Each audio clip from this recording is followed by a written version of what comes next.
அடுத்த ஆண்டு நடைபெற்ற சட்டமன்ற பொதுத் தேர்தலில் அதிமுக வெற்றி பெற்று ஆட்சிகளுடன் மெட்ரோ ரயில் திட்டம் கொண்டு வரப்படும்.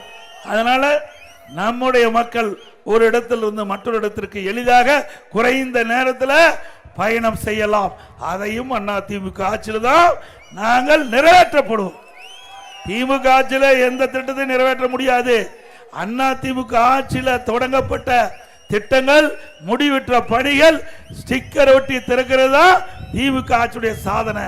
இப்ப நாம கட்ட பாலம் கோவையில அந்த பாலத்தை திறந்து வச்சு ஸ்டாலின் வாகனத்தில் போறார்.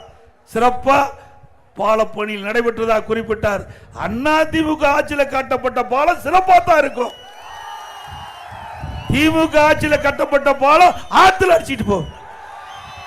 தென்பெண்ணை ஆற்றுல இன்றைக்கு வெள்ள நீர் அங்க இருக்கின்ற கட்டி முடிக்கப்பட்டு 6 மாதம் ஆகி திறக்கப்பட்டது.